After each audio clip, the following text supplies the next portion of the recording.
السلام علیکم میرے پیارے پیارے ریڈرز، کیسے ہیں آپ؟ یقیناً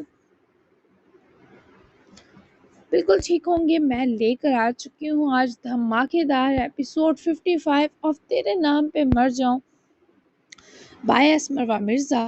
تو ایپیسوڈ بہت ہی حسین ہے۔ جلدی سے آپ کو بنا ٹائم ضائع کیے ایپیسوڈ کی طرف لے کر چلتی ہوں۔ Let's start. توران کو اجازت ملی تھی کہ وہ خود سے ملاقات کرنے کے لیے آئے توتکن سے پرائیویٹ روم میں مل سکے۔ وہ اپنی پر اعتماد چال چلتا ہوا کوریڈور سے گزر رہا تھا۔ اس کے ہاتھ ہتھ کڑیوں میں آگے کی جانب بندھے تھے۔ جب ملاقات والا محسوس کمرہ آیا تو سیکیورٹی کے آدمی نے توران مزدور کی مضبوط کلاہیوں کو ہتھ کڑیوں سے آزاد کیا اور اسے اندر جانے کی اجازت دی۔ دروازہ آگے دباتے وہ خود اندر داخل ہونے سے پہلے اپنی سلگتی مسکراہٹ سے کرسی پر براجمان توتکن کا خوش آمدید کرتا پھر خود اندر آیا۔ وہ لگ بھگ 6.5 فٹ کے قریب ایک مضبوط اور پہاڑ آدمی تھا۔ اس کے بے ترتیب داڑھی موچھ سے سجے چہرے پر بلا کا سکون براجمان تھا۔ اس کی گرے چمکدار آنکھیں امرتی رنگ میں نہائی تھیں اور بقیہ آدھی مسکراہٹ طنزیہ تھی۔ وہ چوڑے کندھوں اور بھرپور توانائی رکھتے جسم کا مالک تھا۔ کون کہہ سکتا تھا کہ اس مضبوط جسم کے اندر دھڑکتا دل اپنی دھڑکن کی ٹھیک روانی کے لیے ایک آرٹیفیشل مشین کا محتاج ہے۔ ابھی تو ہفتہ ہے میری رہائی میں، تم کچھ جلدی تشریف نہیں لے آئے توتکن مریام۔ اپنے بورڈ سے وہ لکڑی کی لاغر کرسی کو پیچھے سرکائے تسلی اور تفاخر سے اس پر بیٹھے ٹھیک اپنے سامنے براجمان توتکن سے ہم کلام تھا، جو پچھلے ایک ہفتے کی خاموشی کے بعد اصل فساد کی تیاری کر چکا تھا۔ جبکہ ہمارا کیوں چپ تھی، اس پیچھے بہت بڑی وجہ تھی، اور وہ وجہ ٹھیک اس وقت باران پتہ لگوانے کی جدوجہد میں ہمارا مریم کا کل سے پیچھا کروانے کے ساتھ اس پر نظر رکھوا رہا تھا۔ اپنے گھر میں سٹنگ لاؤنج میں بیٹھا لیپ ٹاپ کھولے وہ اپنے آدمیوں کے بھیجے کچھ ڈیٹا کی جانچ کر رہا تھا، جبکہ اسی کے ساتھ وہ کچھ ہیکنگ ڈیوائسز کے تھرو کسی پرائیویٹ اور ہائی ایڈوانس پیس میکر کے ساتھ چھیڑخانی میں بھی مصروف تھا۔ جبکہ توتکن نے ایک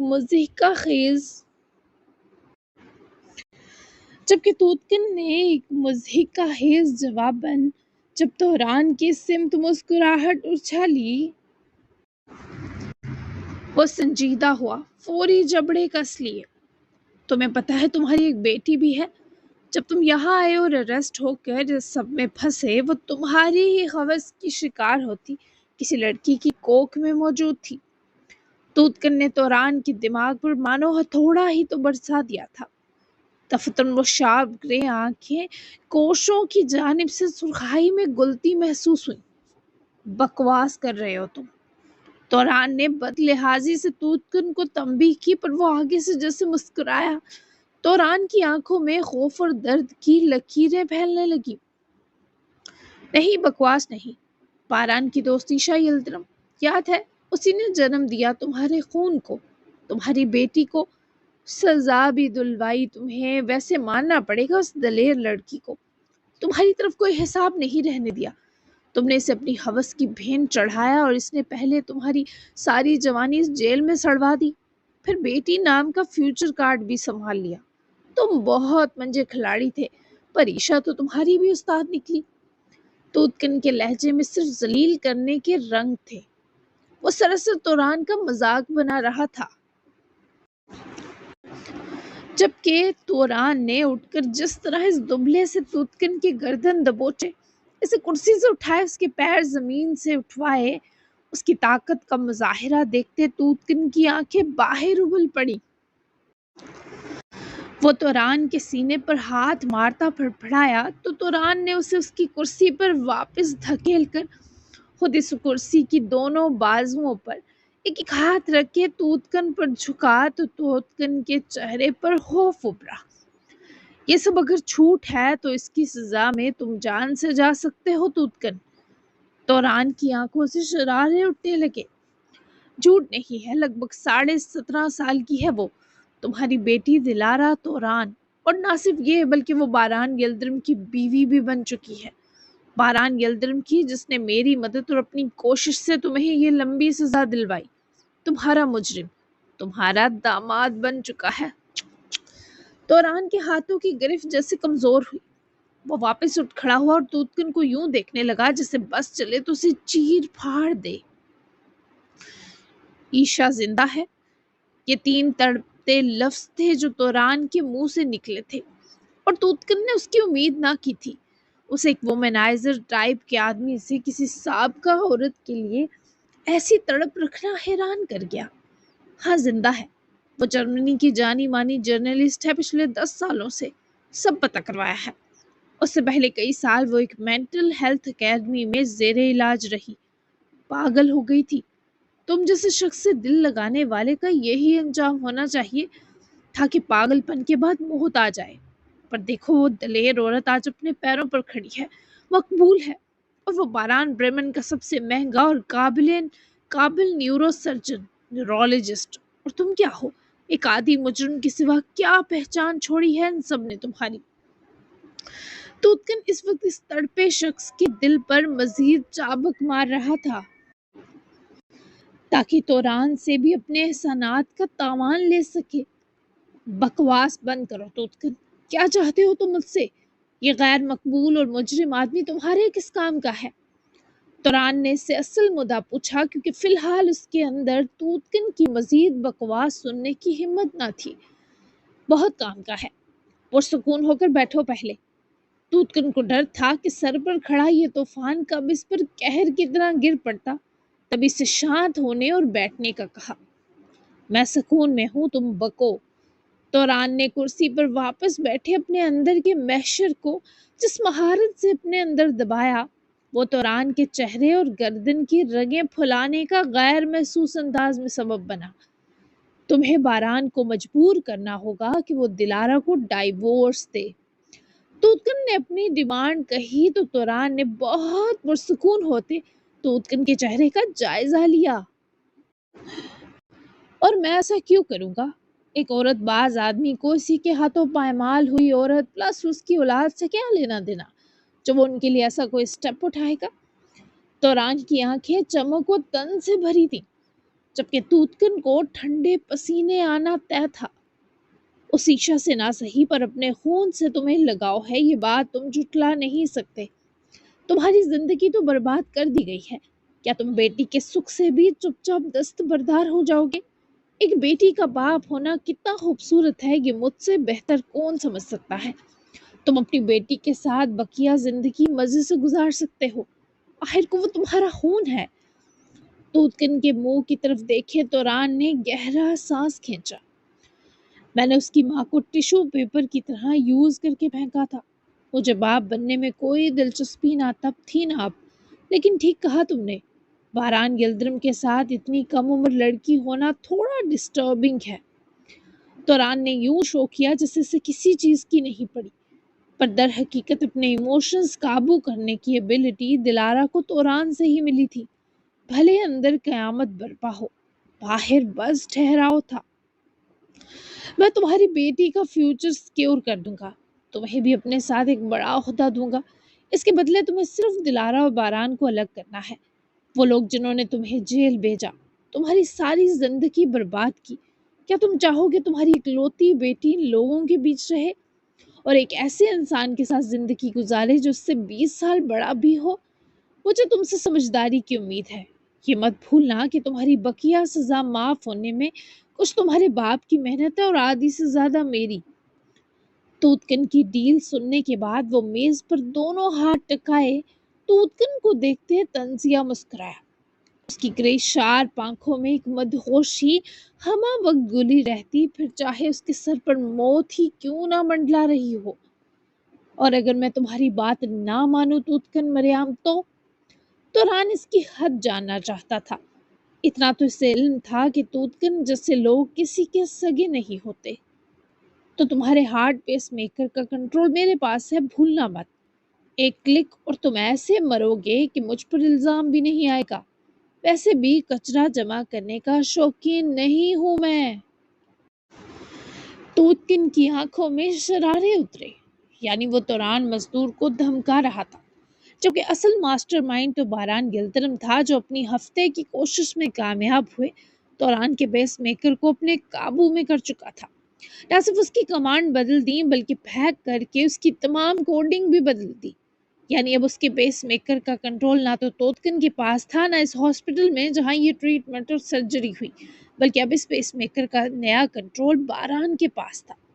یہ سچ تھا 40 سال کی عمر میں سے 2 ہارٹ اٹیک آ چکے تھے، اور اب 18 سال جرمنی کے شہر بریمن میں جیل کاٹ کر جب وہ رہا ہونے والا تھا، اپنے اسی تیسرے ہارٹ اٹیک کو مہرا بنا کر اپنی فیملی یعنی بابا اور دادی کے سامنے اپنے بقیہ گناہ بخشوانے کے پلان بنا رہا تھا کہ وہ مظلومیت اور معصومیت کا شاہکار ہے، اور اگر اسے کسی نے پریشان کیا تو تیسرے اٹیک کے ساتھ ہی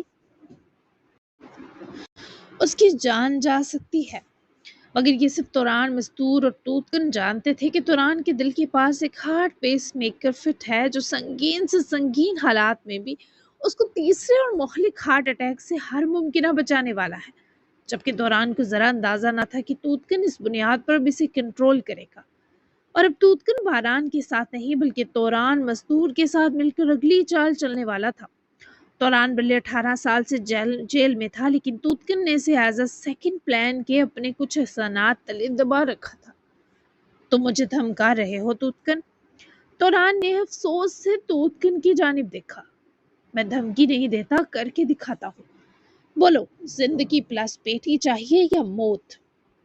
توتکن نے سیدھا سباؤ ڈیل رکھی، اور توران نے اس ڈیل پر کچھ دیر اسپاٹ موڈ میں غور کیا، پھر سر ہلایا۔ ٹھیک ہے، اس کے بعد دفع ہو جانا۔ مجھے نہ تو تم سے عہدہ چاہیے، نہ ایک بھی پیسہ۔ تم جیسے مطلبی اور منافق آدمی سے ہاتھ ملانا، اپنے ہاتھ سمیت گردن کو کٹوانا ہے۔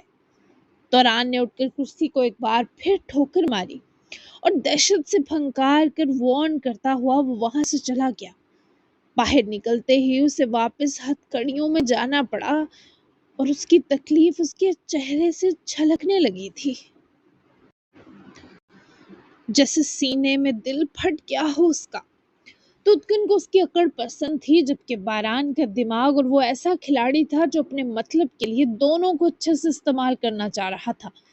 وہیں دوسری جانب ہمارا اپنے باپ کے ساتھ ہی اس کے کاروبار اور بلیک منی کے بہت سے دھندوں میں ساتھ دیتی تھی۔ ایک ہفتے پہلے وہ باران یلدرم سے ذلیل ہو کر کچھ ایسا کر بیٹھی تھی جس کی وجہ سے اسے اب تک خاموشی اختیار کرنی پڑی تھی۔ اس وقت بھی وہ آفس میں آرام دہ کاؤچ پر بیٹھی، ہاتھ میں ڈرنک پکڑے کسی غیر مرئی نقطے پر نظریں جمائے ہوئے تھی، جب دروازے پر دستک نے امارا کو چونکا دیا۔ وہ دروازے کی جانب دیکھنے لگی جہاں سے براق اندر داخل ہوا۔ دونوں کی نظریں ملنے کی دیر تھی کہ براق نے نظریں نیچی کی، جبکہ امارا کے چہرے میں دفتن غضب گھلنے لگا۔ تمہیں کہا تھا اپنی شکل مت دکھانا مجھے۔ وہ وائن گلاس زور سے گلاس میز پر پٹکے، اٹھ کر اس پر چیخی ہی کہ ایسے کہ وہ نظریں امارا پر ڈالنے کے لیے مجبور ہوا۔ میں آپ کے ڈیڈ کا رائٹ ہینڈ ہوں، زیادہ دن پاسبل نہیں کہ ہمارا سامنا نہ ہو۔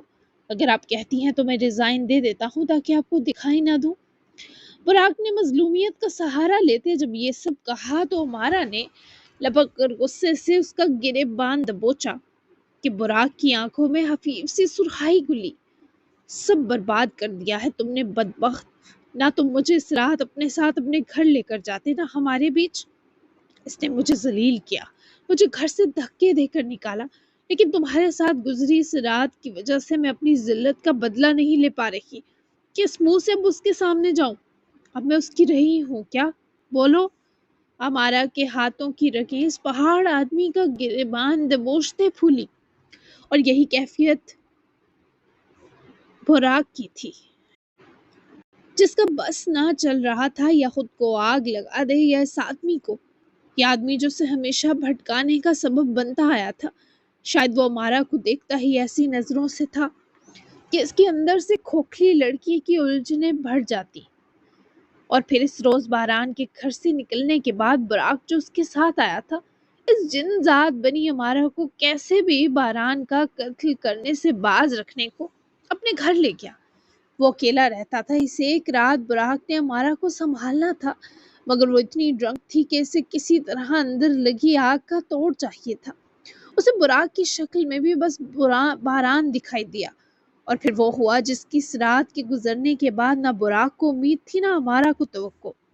وہ ہوش میں آئی، پر جو ہو چکا تھا وہ بھولنا یا بدلنا ناممکن تھا۔ تبھی پچھلے ایک ہفتے سے وہ ہاتھ پر ہاتھ دھرے بیٹھی تھی۔ اس وقت دونوں کی آنکھیں ایک سی جل رہی تھی۔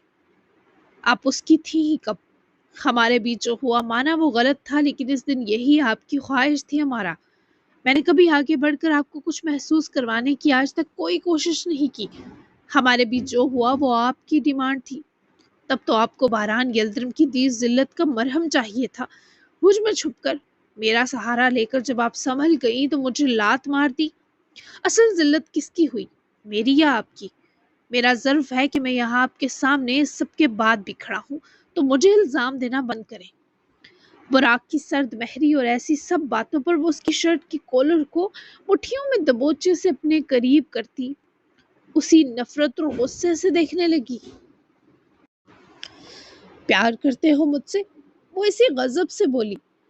اس رات والی امارہ کو دیکھنے کے بعد پیار بھی مر گیا۔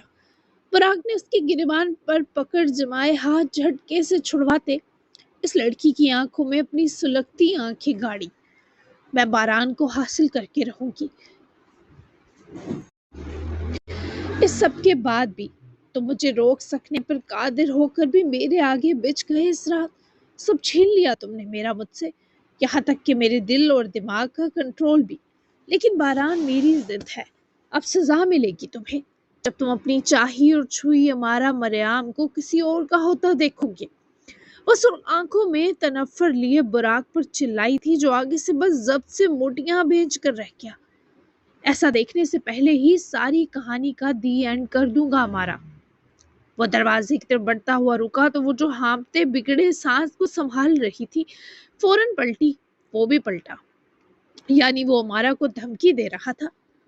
اچھا مجھے مار دو گے کیا؟ وہ آگے سے ڈھیٹ بن کر پوچھتے بولی، پر براق نے اذیت سے نفی میں گردن گھمائی۔ خود کو، کیونکہ ابھی آپ نے کہا کہ آپ کے دل اور دماغ کا کنٹرول میرے پاس ہے۔ میں آپ کو مارنے کے لیے خود کو ماروں گا۔ The end. اپنی ضد چھوڑ دیں ورنہ مجھے سچ میں دیکھنے کو ترس جائیں گی۔ سی یو۔ وہ آنکھوں میں غصہ اور چمک ساتھ برے سے وارن کرتا باہر نکل گیا، جبکہ مارا کے پورے وجود کو جیسے نہ دیکھی جا سکتی آتش لگ گئی۔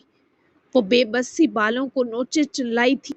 ضد تو واقعی ضد نکلی تھی، اور یہ چھپا ہوا عاشق کی فی الحال جان کا پھندا محسوس ہو رہا تھا، اور وہ شدید ذہنی دباؤ میں تھی۔ وہ آخری پیپر کے لیے ریڈی ہو چکی تھی۔ فائنلی آج اس کے سٹریسفل دنوں کا اختتام ہونے والا تھا۔ مکمل تیار ہوتے ہی دلارا نے اپنا فون اٹھایا اور باران کو گھر سے پیپر کے لیے نکلنے کا میسج بھی بھیج دیا۔ اس سے پہلے وہ روم سے باہر نکلتی عیشا کو آتا دیکھے رکی، جس کے ہاتھ میں کوریئر بیگ تھا۔ دلارا، یہ تمہارا کوریئر آیا ہے باران کی طرف سے۔ دلارا نے فوراً سے عیشا کے ہاتھ سے وہ باکس لیا، جس پر عیشا مدھم سا مسکرائی۔ مجھے تمہیں کچھ بتانا ہے۔ کل صبح مجھے ایک دن کے لیے واپس جرمنی جانا ہے۔ میں اگلے ہی دن آ جاؤں گی۔ پوچھنا یہ تھا کہ باران کے لیے کچھ بھیجنا ہو تو مجھے دے دینا۔ عیشا کی بات سنے دلارا نے وہ کوریئر اپنے بیڈ پر رکھا اور واپس عیشا کے سامنے آ کر تنی۔ وہ اس وقت یونیفارم میں تھی، اسکرٹ کے اوپر شرٹ اور شرٹ کے اوپر وولی سویٹر پہنے، بال ہیئر کرنچی میں مکید تھے۔ پہلی بات کہ مجھے سے کچھ بھیجنا ہوا تو میں آپ کو تو نہیں دوں گی مس عیشا۔ دوسری بات، آپ جائیں نو ایشو، پر باران سے دور رہیں۔ اگر مجھے پتا چلا آپ اس سے ملی ہیں اور واپس اس کی دوست بننے کے چکر میں ہیں تو مجھ سے برا کوئی نہیں ہوگا۔ وہ غصے سے بھری ایک ایک لفظ چبا کر بولی تو لمحہ پر عیشا سن رہ گئی۔ میری بات سنو، میں باران سے دوستی کرنے کے چکر میں نہیں جا رہی میری جیلس جان، میں اپنے ایک انٹرویو کے لیے جا رہی ہوں۔ بائی پروفیشن ایک جرنلسٹ ہوں میرا بچہ۔ دوسری بات، باران سر سے پیر تک تمہارا ہے، میں خود اسے تمہارے علاوہ کسی کی طرف دیکھنے بھی نہ دوں۔ اپنی ماما کو غلط سمجھو، پر اتنا بھی نہیں کہ مجھ سے سانس لینا مشکل ہو جائے دلارا۔ بنا تکلیف اور غصہ آیا کیے جب عشا نے دلارا کا چہرہ ہاتھوں میں بھر کر وضاحت دی تو وہ کچھ ہی پل میں شانت سی ہوئی، آنکھیں خفیف سی لال پڑی تو نظریں جھکانے کے ساتھ اس نے عشا کے ہاتھ بھی ہٹائے۔ I am sorry. دلارا آنکھوں میں خفیف سی سرخی لیے پلٹی تو عشا بھی پیار سا آنے پر اداس ہوئی۔ تم پر میرا خون بھی معاف ہے میرے دل کے ٹکڑے، میں 24 گھنٹوں کے اندر اندر واپس آ جاؤں گی۔ مس کرو گی مجھے؟ عشا کا دل چاہا کاش وہ کہہ دے کہ کرے گی، پر وہ دلارا تھی جس کی نفرت کا پہاڑ کھوکھلا ہونے کے باوجود اپنی جگہ ہفتے بعد بھی جمع ہوا تھا۔ نہیں کروں گی۔ دلارا نے بیڈ پر بیٹھے اپنا کوریئر کھولتے بد لحاظی دکھائی، تب بھی عشا مسکرا دی۔ میری کھڑوس جان، آ جاؤ ناشتہ کر کے پھر نکلنا، میں اور انّے ویٹ کر رہے ہیں ٹیبل پر۔ عشا نے لاڈ سے جتاتے مسکرا کر تاکید کی اور اسے اس کے اور باران کے تحفے کے ساتھ اکیلا چھوڑے باہر نکل گئی۔ دلارا نے اپنی گال پر رینگتے آنسو کو ہاتھ کی پچ سے رگڑا اور وہ باکس ان ریپ کیے کھولنے لگی، اور اس باکس کی پیکنگ بہت ہی خوبصورت کی گئی تھی۔ لگ رہا تھا اس میں پلو اور شرٹ کے علاوہ بھی بہت کچھ ہے، جبکہ وہ اداس اس لیے بھی تھی کہ اس گفٹ میں شخص نے اپنی پرفیوم بھی اسپرے کر رکھی تھی۔ سب سے پہلے تو دلارا نے سب سے اوپر رکھے لوکل روسٹڈ کافی بینز کے پیک کو اٹھایا۔ یہ برمن کی بہت خاص کافی تھی جو وہاں کی سوغات سمجھی جاتی، ساتھ نوٹ بھی تھا۔ مجھے اس کافی سے شدید الرجی ہے، پر آئی ہوپ سو تمہیں بہت پسند آئے گی۔ پہلا کپ بناؤ گی تو پہلی سپ میرے حصے کی بننا۔ وہ نوٹ پڑھتی دلارا بے اختیار مسکرائی۔ اس کے ساتھ کچھ جرمنی کی سب سے فیمس چاکلیٹس تھیں جو سب باران کی فیورٹ والی تھی۔ ملک چاکلیٹ، کیونکہ ڈارک چاکلیٹ بھی وہ نہیں کھا پاتا تھا الرجک ہونے کی وجہ سے۔ ایک وہاں کا بہت ہی اوریجنل ہنی بھی تھا۔ یہ دو میرے فیورٹ سنیکس ہیں تو سوچا یہ بھی بھیج دوں، تمہیں یہ ہنی پسند آئے گا کیونکہ یہ تھوڑا کڑوا ہے تمہاری طرح۔ ایک اور نوٹ جو پڑے وہ پھر سے مسکرائی اور ان سب چیزوں کو نکال کر باہر بیڈ پر رکھے۔ اس کے بعد بہت فلفی سے 2 بار رول ہوئے پلو کو باہر نکالا تو وہ ایئر پریسڈ ریپر سے نکلتے ہی واپس پھول گیا۔ دلارا نے اس وائٹ بہت ہی کیوٹ اور نرم پلو کو اپنے سینے لگاتے اسمیل کیا تو سچ میں لگا باران اس کے پاس ہے۔ ہاں، یہ احساس اس کی آنکھیں کئی طرح سے نم کر گیا، جبکہ پلو کے نیچے ایک پریس وائٹ شرٹ تھی جسے نکال کر دلارا نے فوری کھولا، پھر دوبارہ سے اسے اسمیل کیا تو وہ اس شرٹ میں صرف باران کے پرفیوم کی مہک نہیں تھی بلکہ اس کے جسم کی خوشبو بھی رچی تھی۔ شرٹ پر تھوڑی تھوڑی سلوٹیں بتا رہی تھی کہ وہ یہی شرٹ اس فرمائش والی رات پہن کر سویا تھا۔ دلارا نے بے اختیار اس کی شرٹ کی کالر کے پاس کس کی تو اس کی لپسٹک کا وہاں سائن چھوٹا۔ وہ بھیگی آنکھوں سے ہی مسکرانے کے بعد سب سے نیچے رکھے گول انویلپ پر چونکی۔ دلارا نے اسے بھی جلدی سے کھولا تو وہاں ایک کسی فیمس برانڈ کا چھوٹا سا گفٹ پیک تھا۔ دلارا نے جلدی سے اسے بھی اوپن کیا اور کھولنے کی دیر تھی کہ وہاں ایک ہیئر پن بروش تھا جو گراس ہاپر کی شکل میں تھا، جسے دیکھتے ہی ملکہ کی ہنسی منظروں میں امرت کھولتی نظر آئی۔ ساتھ ایک اور نوٹ تھا۔ مجھے پتا ہے یہ ایک تنگ کرنے والا گندا اڑتا کیڑا ہے، پر پتہ نہیں مجھے بہت کیوٹ لگا، تمہارے بالوں پر آفت لگے گا۔ مجھے یقین ہے تمہیں یہ گفٹ اچھے لگے ہوں گے۔ اور last but not the least, I miss you so much Dilara. ہاں، وہ کچھ ہی لمحوں میں کئی کیفیات سے گزری تھی۔ وہ مسکرائی تھی، روئی تھی، تڑپی بھی تھی۔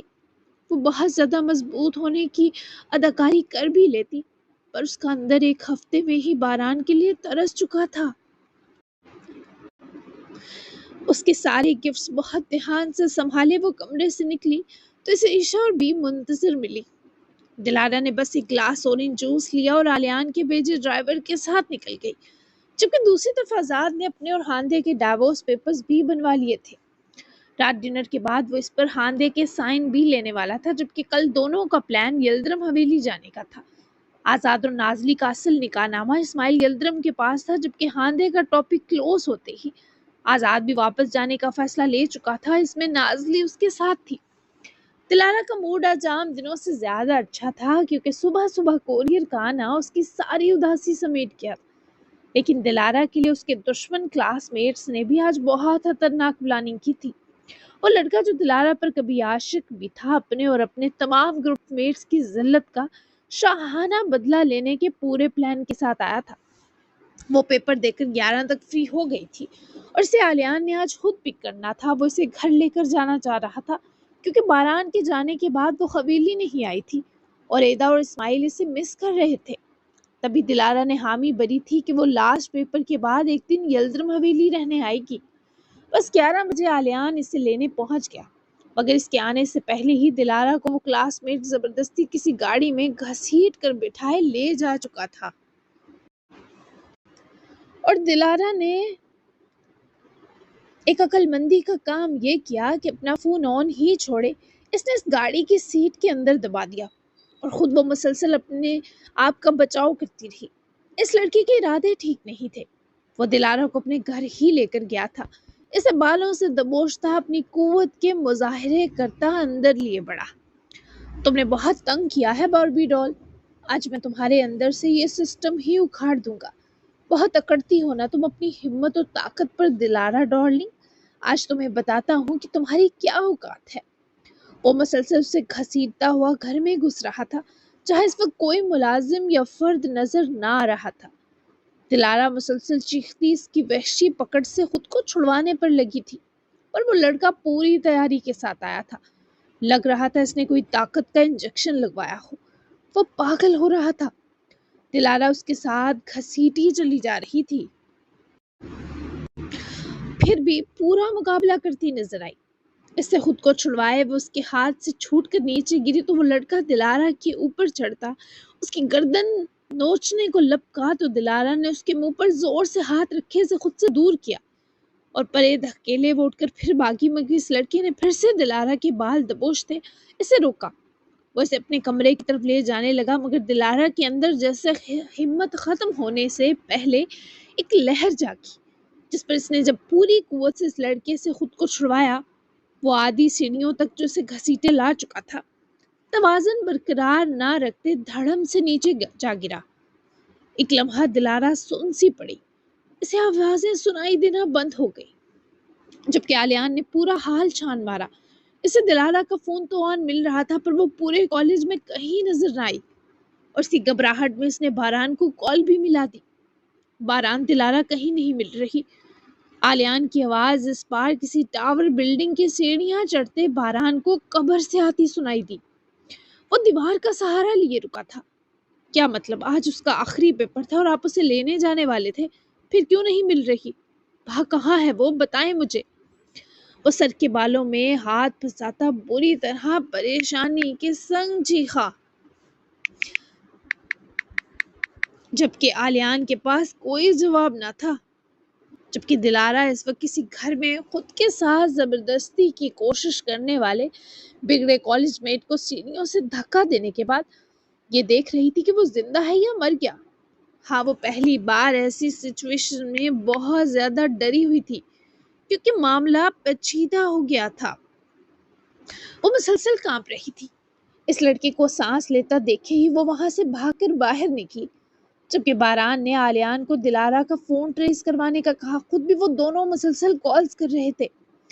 دلارا نے باہر نکلتے ہی پہلے تو اپنے ہامتے سانس کو بحال کیا، پھر وہ اسی گاڑی کی طرف دوڑی۔ جلدی میں اس لڑکے نے گاڑی کو لاک ہی نہ لگایا تھا۔ دلارا نے ڈور کھولتے اپنے بجتے فون کو بڑی مشکل سے سیٹ کے بیچ میں سے نکالا جو اندر پورا پھنسا تھا، اور سکرین دیکھنے لگی جہاں باران اور آلیان کی کئی کالز تھی۔ دلارا نے پہلے تو اس گھر سے باہر آنا بہتر سمجھا، پھر وہ روڈ سائڈ پوری رفتار سے بھاگی۔ 5 منٹ بھاگنے کے بعد وہ ایک اوپن کیفے تک جا کر رکی، اور آلیان بھائی کو اپنی لوکیشن بھیجنے کے ساتھ ہی اس نے وہیں تھک کر کرسی پر بیٹھے باران کی کال پک کی جو فلائٹ کے لیے فلائٹ آفس پہنچ چکا تھا، پر آج کی کوئی فلائٹ اسے نہیں مل رہی تھی، اس لیے وہ کاؤنٹر پر کھڑا باقاعدہ دلارا کو کالز کرنے کے ساتھ لڑ بھی رہا تھا کہ اسے فلائٹ چاہیے۔ کال جب پک ہوئی تو باران کی سانس میں سانس آئی۔ دلارا، دلارا تم ٹھیک ہو؟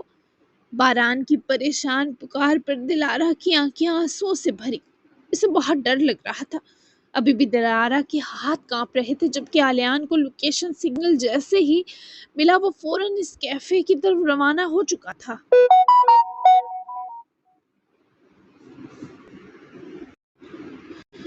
اسے سیڑھیوں سے گرایا، وہ مر نہ گیا ہو باران۔ اس نے مجھ سے زبردستی کرنے کی کوشش کی، میں نے اپنا بچاؤ کیا، مجھے بہت ڈر لگ رہا ہے۔ وہ نہ بھی روتی، حوصلے سے بھی بولتی، تب بھی اس کی آواز کام جاتی، جیسے ابھی جب اس نے باقاعدہ رو کر ساری تفصیل بتائی۔ باران اس فلائٹ آفس سے باہر نکلا تو کچھ سکڑا دل بحال ہوا، ورنہ اس کی سانس رکی تھی۔ نہ بھی مرا تو میرے ہاتھوں ہی خون ہوگا اس مردود کا۔ کہیں بیڈ ٹچ تو نہیں کیا اس نے؟ باران نے پیار سے پوچھا تو وہ پھر سے سسک پڑی۔ نہیں، میں نے کرنے نہیں دیا، مجھے ڈر لگ رہا ہے اس سے باران۔ وہ روتے روتے ہی بولی تو باران وہیں لگے بینچ پر بیٹھا۔ ڈرو نہیں آلیان، وہاں دیکھ لیں گے اس جانور کو، تم بس پرسکون ہو جاؤ، گہرے گہرے سانس لو، ریلیکس، سب ٹھیک ہے۔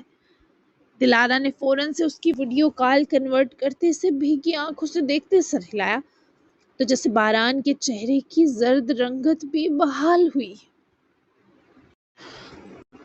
آئی مس یو ٹو، مجھے سب گفٹس مل گئے تھے صبح، سب بہت خوبصورت ہیں، تمہاری خوشبو سمیت۔ تم کب آؤ گے باران؟